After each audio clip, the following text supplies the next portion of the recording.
Fala pessoal, tudo bem com vocês? Qual a chance do Corinthians contratar Pedro Raul para a próxima temporada? E o clube já está buscando alternativas para substituir Vitor Pereira. E são nomes fortes no mercado. Chega mais, eu sou o Chico Garcia, inscreva-se no canal, hein? E vamos juntos.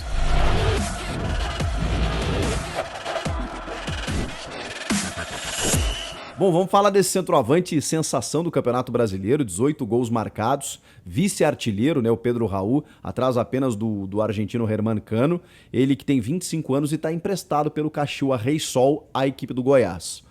Já teve destaque no Botafogo, já jogou no próprio Atlético Goianiense, foi campeão estadual lá, mas essa temporada realmente ele acabou chamando a atenção. Jogador muito alto, que apesar da sua altura, da sua estatura, muito bom no cabeceio e no jogo aéreo, tem uma qualidade técnica que chama a atenção. Faz o pivô muito bem, se desloca pelos lados e joga num time que joga para ele. Exatamente pela limitação técnica do Goiás, ele sabe que também quando a bola chega ele tem que resolver, e ele tem resolvido. O Corinthians, vocês sabem, tem o Yuri Alberto com contrato de empréstimo vencendo junto ao Zenit na metade do ano que vem, então precisa encontrar um substituto. O Júnior Moraes, que veio da Ucrânia com 35 anos, não conseguiu ainda jogar, está sendo preparado para o ano que vem, pode ser que ele arrebente, né? A gente não sabe, mas é uma alternativa você ter o Pedro Raul.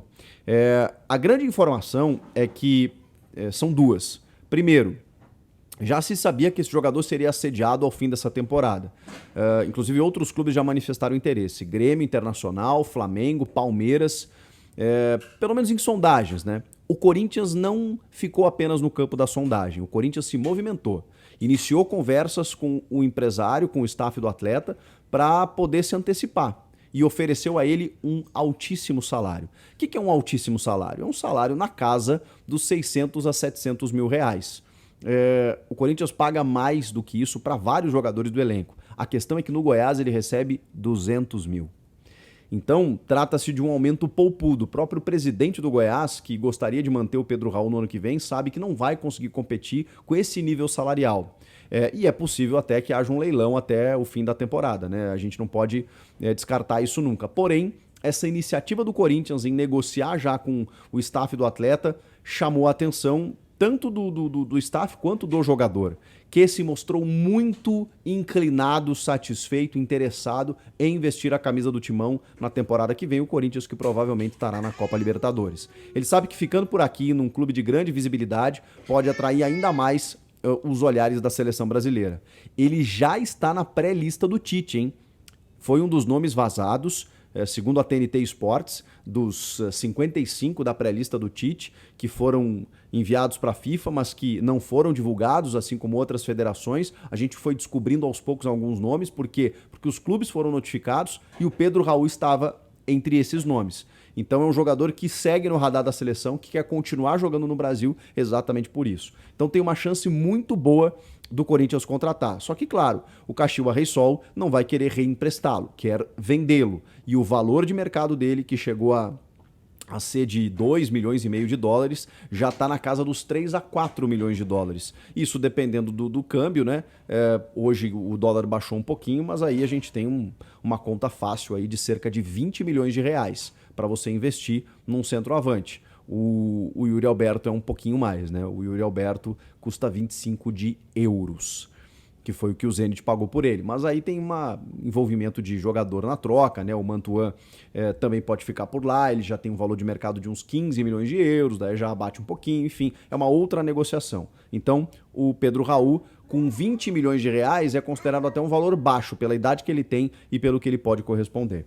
Agora, sobre o Vitor Pereira, que a gente não sabe se vai ficar ou não, né? E a tendência, pelo que a gente tem informado aqui, apurado, é que não. Hoje a tendência é ele não permanecer. Ele juntamente da diretoria, eles estão tentando ganhar tempo com essa pendência familiar que ele tem, com o drama de saúde na família e tudo mais. É muito difícil que ele consiga a renovação, embora a sua vontade, embora a vontade do Duílio, embora a vontade da torcida. Esse é o plano A, absolutamente o plano A.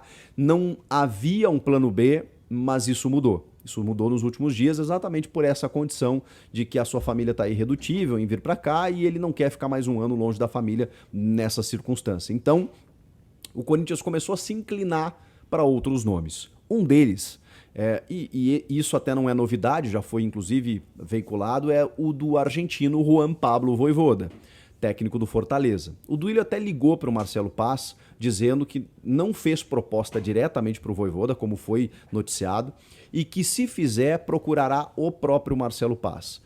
Hoje o Marcelo Paz deu entrevista no Jogo Aberto, conversou comigo lá na Bandeirantes, com a gente, né, do programa, e acabou reforçando isso. O Duílio me ligou e disse que não fez proposta e que se fizer, se procurar o Vojvoda, falará antes comigo. Foi isso que o Marcelo Paz disse. Perguntei a ele como ele vai lidar com esse assédio e se ele vai renovar com o Vojvoda, porque tem outros clubes interessados no Vojvoda, inclusive, além do Corinthians, que a gente sabe que é uma possibilidade.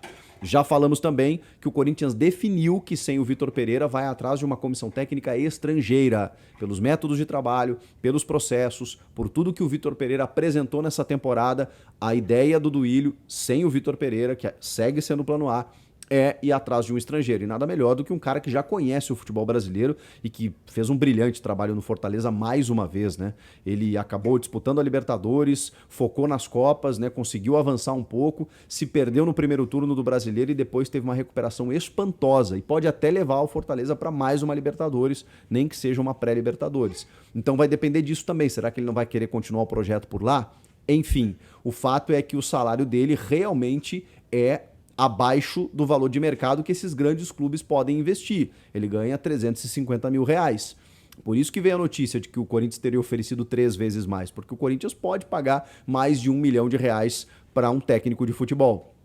E aí seria muito difícil do Vojvoda não aceitar, né? Mas enfim, o Marcelo entende que o Vojvoda vai conversar com eles primeiro, que não vai ser surpreendido por uma proposta, enfim, digamos, diretamente para o técnico e acabar perdendo o profissional. Que haverá uma conversa, ele sabe disso, sabe que o cara está sendo valorizado, mas que não há uma proposta efetiva do Corinthians nesse momento, até porque o Duílio ainda conta com o Vitor Pereira, até as últimas instâncias. E o Bruno Andrade, do Portal UOL, postou que o Marcelo Gallardo é uma opção. O Marcelo Gallardo, você sabe, encerrou a sua trajetória no River Plate depois de 8 anos, como um dos maiores, se não maior técnico da história do River, com 2 Libertadores nesse período, uma Copa Sul-Americana, Campeonato Argentino, vários títulos, um monstro, né, o que o Munheco conquistou nesse ciclo, né, do River Plate. Já saiu, anunciou, né? Já deixou o River Plate e a gente sabe que ele tem um mercado na Europa. Os argentinos, inclusive, conseguem, né, uma entrada muito melhor do que os brasileiros no futebol europeu. É uma opção do Marcelo Gallardo. Mas a gente sabe também que o Brasil sempre olhou para o Gallardo como uma possibilidade caso ele deixasse o River Plate. E ele sempre foi renovando e aumentando o seu salário, um salário de nível europeu que nem os brasileiros que pagam muito conseguiriam competir. Nesse momento, eu já posso dizer para vocês que dá, porque a gente também inflacionou demais o nosso mercado. Então, o Marcelo Gallardo deixou o River Plate ganhando R$2 milhões por mês. Aí você vai me dizer, poxa, mas nenhum técnico ganha isso aqui no Brasil. Ganha. O Abel Ferreira ganha mais do que isso.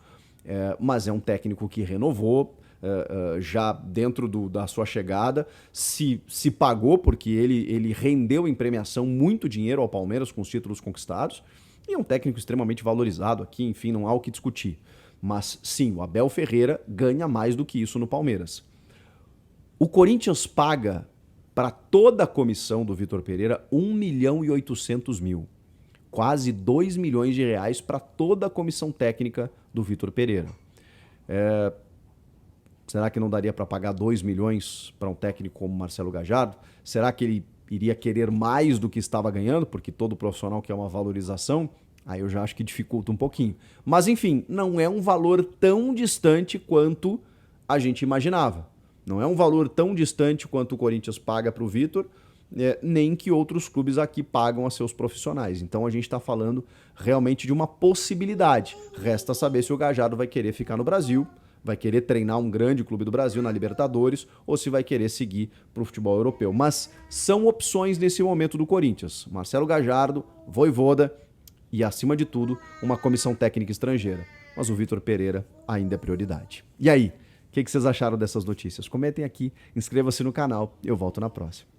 Tchau!